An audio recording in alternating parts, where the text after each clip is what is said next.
بسم الله الرحمن الرحیم. السلام علیکم.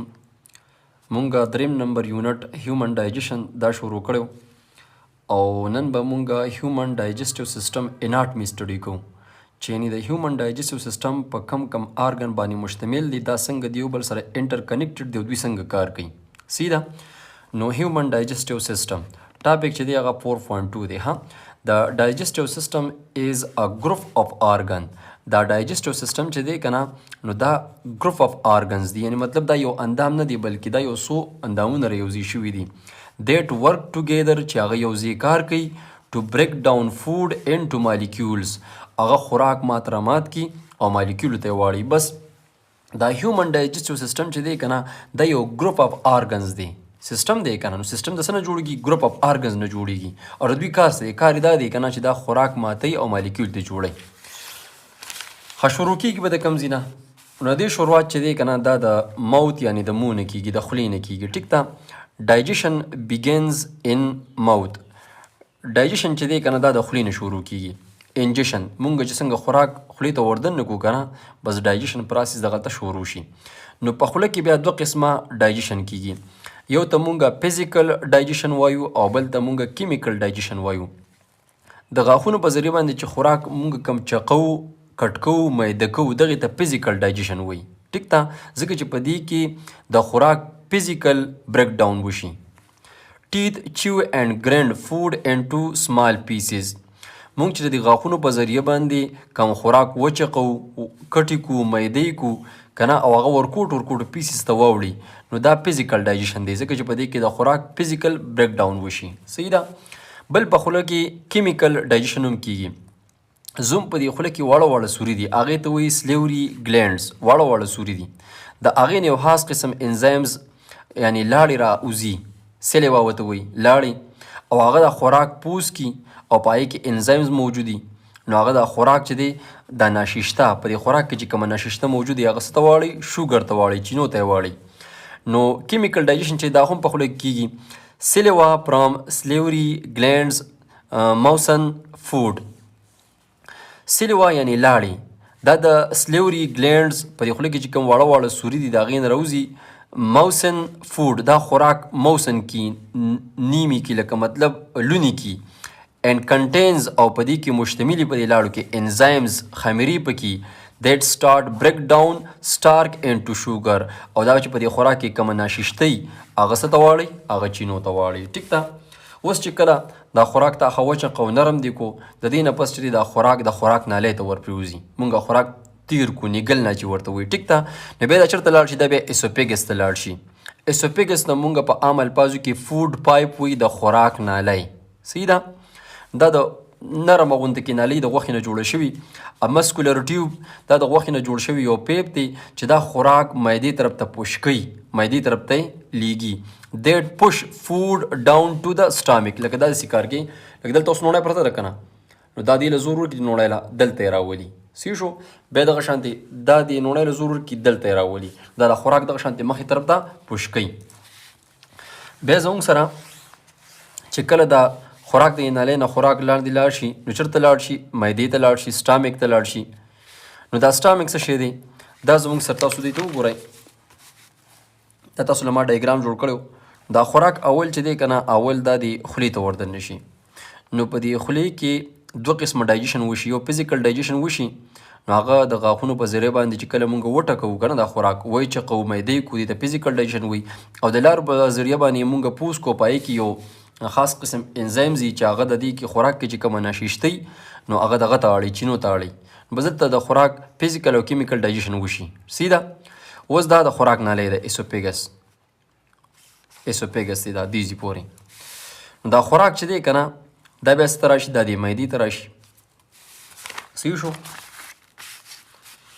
سټامک. دا سټامک چې دی که نه جے شیپ مسکولر بیگ دی.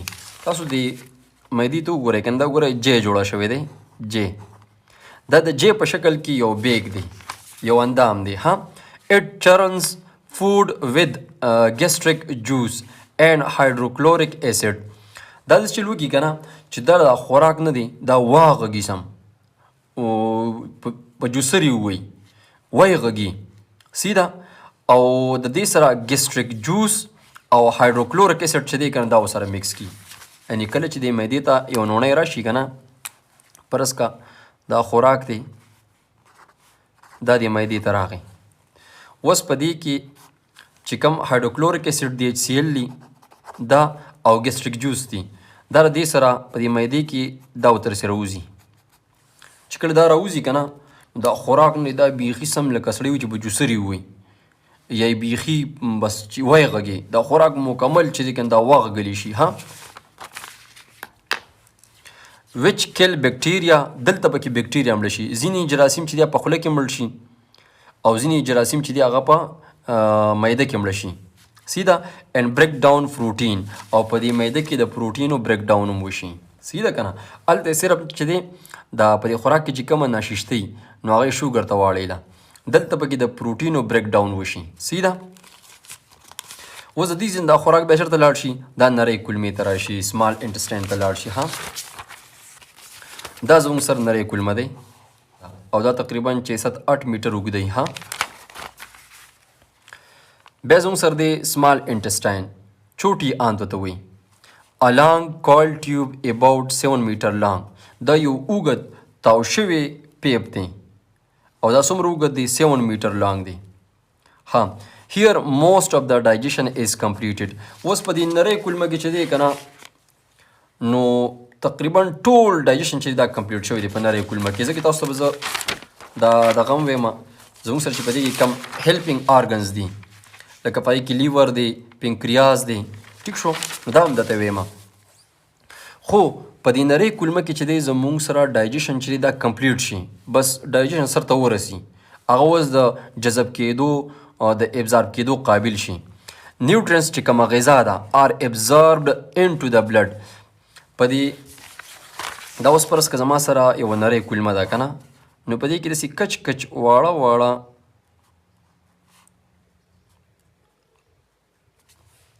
ویلای دي. څه ورته وایي ویلای دا زموږ سره واړه واړه ویلای دي اندامونه دي کچ کچ غونته کې شکلونه دي. د دغه یو ویلای کې داسې د اینې یو رګ راغلی د اینې یو رګ راغلی دا ویلای دلته د نیوټرینس جذب کی او دغه د اینې د رګ په ذریعه باندې په اینه کې شامل کی صحیح ده. Nutrients are absorbed into the blood through tiny finger-like structure. دا کچ کچ چې د ګوتو په شانتي شکلونه دي هغې د سوی ویلای د دقې ویلای په ذریعه باندې دا خوراک د نری کولمې نه اینې ته لاړ شي د اینې سره شامل شي. اوس بیا دغه اینه چې دی په ټول وجود کې بیا تقسیم کوي ها. بیا چې کله دا خوراک نه دغه نه چې څونه خوراک کومي که نه نو هغه د دغه په ویلای په ذریعه باندې په اینه کې شامل شي. خو بعضې خو مونږ خو لږ خوراک خو نه کوو که نه مونږ خو ظالم بچي چې خیرات ته لاړ شو نو 4 غوره 3 غوره خوراک کوو نو مونږ خو د خوراک تبعي کوو پوه شوې که نه. نو چې دا دونه ډېر خوراک وکړي نو خو ټول نه جذب کېږي ایږي خو اضافي خوراک کومي چې هغه زموږ وجود نشي جذب کولی هغه بیا ته خارجي د خارجولو لپاره بیا چېرته لاړ شي بیا غټې کولمې ته لاړ شي دا دی دا غټه کولمه ده لارج انټسټاین دی غټه کولمه ده. لارج انټسټاین دا 5م نمبر اندام دی پکې بیا ها. شارټر بټ وایډر دین سمال انټسټاین دا لارج انټسټاین چې دی که نه نو دا شارټر دی مطلب د نری کولمې نه د دې دا اوږدوالی کم دی خو پلنه ده ډبله ده. څو ګورئ که نه څونه پلنه ده. It absorb water and mineral from the undigested food.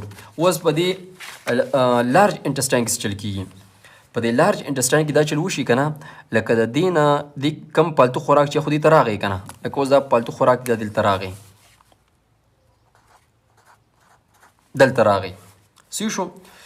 اوس په دغه دا خو دنیا پراسس شوی دی نو په دې کې خو اوبه هم دي او نور هم پکې منرلز دي نو دغه اوبه او دا منرلز چې دي که نه دا ته بیا د لارج انټسټاین دا جذب کي صحیح شو. نو هغه اوبه واپس بهال شي زموږ وجود ته لاړې شي کنې دا خو بیا مونږ هر ګنټه پس اوبه څکل ځکه چې هغه زموږ نه به اوبه تلې. بعض ټایم کې د انسان هغه لوز موشن وشي که نه هضمه یې خراب وشي او هغه نه په یو چر کې اوبه لاړې شي نو بس بیا ورته ډریپ خېجوي که نه نو خو دا خو الله تعالی داسې نظام جوړ کړی دی چې دغه اوبه استعمال هم شي واپس چې دا فلټر شي اوبه دې واپس زموږ وجود ته راشي او چې کم صرف پالتو مادي دي هغه مونږ د انس په ذریعه باندې یعنې د ډکو امتیازو د سوري په ذریعه باندې بیا مونږ خارجي کو ها. نو په دې غټه کولمه کې د چل وشي که نه چې دا کم انډایجسټډ فوډ دغې نه اوبه او منرل چې دي که نه دا جذب شي نو بس کلک غونته کې داسې خټه غونته کې پاتې شي کلکه نو اخر کې دا بیا چېرته لاړ شي بیا ریکټم ته لاړ شي ریکټم چې دی که نه دا دقه پیسز مطلب دغه ډک بول چې دي که نه دا ورو جمع کوي The rectum stores solid waste یعنی pieces until it is passed out of the body through the anus. دی جمع کوي کله چې تاسو د ډکو میتیازو حاجت درشي نو بیا د انس په ذریعه باندې د ډکو میتیازو د سوري په ذریعه باندې خارج کی. دا زموږ سره 15 اندامونه چې دی په ذریعه باندې ون ډایجسټیو سیستم چې دی که نه هغه چلیږي. لکه ګورئ ها اول ګوره خولې ته خوراک وردن نشي په خولې کې فزیکل او کیمیکل ډایجیشن وشي بیا ایسوپیګس ته د خوراک نالۍ ته لاړ شي د هغې په ذریعه باندې دا پوش کېږي معدې ته لاړ شي په معده کې د دې د هایډروکلوریک اسیډ او ګیسټریک جوس دا غونډ دغه خوراک سم واغږي جوسي کي سیده د هغې نه بیا نری کولمې ته لاړ شي په نری کولمې کې دا خوراک مکمل ډایجسټ شوي نو هلته بیا جذب کي اینې ته واوړي چې اینې ته واوړي اینې بیا په ټول وجود کې خور کي خو بیا هم اضافي چې کوم پالتو خوراک یې انډایجسټډ فوډ یا خو پاتې شوي که نه نو هغه غټې کولمې ته لاړ شي د غټو کولمې کې دا راسې روانې بیا په ریکټم کې سټور شي دا ریکټم دی ریکټم دلته سټور شي او اخر کې د اینس په ذریعه باندې زموږ د وجود نه بهر ته وځي. خو د دې اندامونو سره یو څو نور ارګن داسې دي چې هغه دې سره مدد کوي. ګورئ لکه اینه ده لیور دی جگر پنکریاز دی لبلبه ده دا ورسره مدد کوي. اوس دا لیور څنګه مدد کوي ګوره ورته لیور یعنی اینه خو تاسو به تکې ته کوئ که نه اینه د لارجسټ ګلینډ ان د باډي دا زموږ په وجود کې ټول نه غټ ګلینډ دی. ګلینډ هغې غدود ته وایي که نه هغې سوري ته وایي چې هغه انزایمز جوړوي رطوبت جوړوي. ها اټ پروډیوسز بایل دا بایل پروډیوس کوي دا بایل هغه اوبه دي که نه لکه تریخ کې چې شنې غوندې کې اوبه موجودي دا هغې ته بایل وي which help in the digestion of pet او د دې کار دی چې وازګه ډایجسټ کړي. دا وازګه ډېر کلک څیز دی دا نه په اسانه باندې نه حل کېږي نو کله چې دا خوراک د دې معدې نه څنګه وځي که نه په دغه ټایم کې پرې د دې تریخ یو ټق غوندې کې ساس کې پې وشي چې ساس کې پې وشي نو هغه وازګه پکې تس نس لاړه شي. دغه شان دي دغلته زموږ سره یو بل اندام دی پنکریاز دا دی دا زموږ سره لیور ټیک شو دا یې نه که نه دا لیور او دا پکې هغه ګال بلډر دی تریخې دی پکې او دا اینه ده په اینه کې تریخي که نه هلکه بیا تریخې تی لرې که خیال شته او دا زموږ سره دا اوس چې زه ویم نو دا زموږ سره هغه ګال بلډر دی لبلبه چې ورته مونږ وایي یا ورته مونږ تورې وایي ټیک شو. اټ پروډیوسز پنکریاټک جوس دا پنکریاس چې دی که نه دا لبلبه دا پنکریاټک جوس جوړوي دیٹ بریک ډاون کاربوهایډریټس پروټین اینڈ پیټس او دا پنکریاس چې دی که نه دا 3 شیزونه بریک ډاون کوي یو کاربوهایډریټس پروټین او پیټس وازګي دا ټول 3 شیزونه چې دا څه کوي دا مکمل بس حل کوي. د دغې نه پس دا ګورې بیا د نری کولمې ته ځي ها او ګال بلډر تریخې چې دی که نه داسې جوړوي نه بلکې دا صرف یو بټوه ده یو تیلی ده چې دا اینه کم بایل پروډیوس کړي نو هغه په دې تریخې کې په دې ګال بلډر کې سټور کېږي. صحیح شو. نو زموږ سره دا 3 اندامونه دي چې دا هم په ډایجیشن کې مدد کوي حصه پکې نه اخلي خو مدد کوي مطلب د دې په ذریعه باندې خوراک څه پاس کېږي نه خو دا صرف د خوراک هغه پروسس په تیزولو کې مدد کوي. نو یو لیور دی لیور چې دا په پیټ په ډایجیشن کې د وازګي په هضم کولو کې مدد ورکوي او لبلبه چې دا د وازګي د کاربوهایډریټ او د پروټینو په بریک ډاون کې مدد ورکوي. صحیح شو. او دا ګال بلډر چې دا اوس داسې خاص څیز نه دی دا لکه بس یو تیلی ده ګوتی ده په دې کې صرف هغه بایل سټور کېږي. ګال بلډر چې دی که نه پیت ته ورته مونږ وایي اسمال پوچ د یو سمال پوچ دی بټو غونته کې ده دیټ سټور د بایل پروډیوس بای د لیور اینه چې کوم بایل پروډیوس کې هغه څه کوي هغه صرف سټور کوي. نو امید لرم چې تاسو په دې هیومن ډایجسټیو سیستم چې کوم اناټمي نه په دې باندې پوه شوي یې تاسو د دې ټول نوټون نه د دې نه به سکرین شاټ ځان له والی. صحیح شو. د دې نه به ځان له سکرین شاټ والی بیا ورپسې دا دی د دې نه به سکرین شاټ والی ځان له بیا په اخره کې دا دی د دې نه به ځان له سکرین شاټ والی او دا شیپ په سره جوړ کړئ. خو بیا هم چاته دا تصویران ورسره پکاري زما سره په وټساپ باندې انشاءالله رابطه وکړئ نو زه به دا غونډ نوټس چې دي که نه دا په PDF پام کې یا تصویر په شکل کې درولېږم. امید لرم چې تاسو به د لیکچر نه ښه خوند اخیستی وي. تر د بل ویډیو پورې ښاد او بد او بریالي اوسئ. د لوی الله په امان.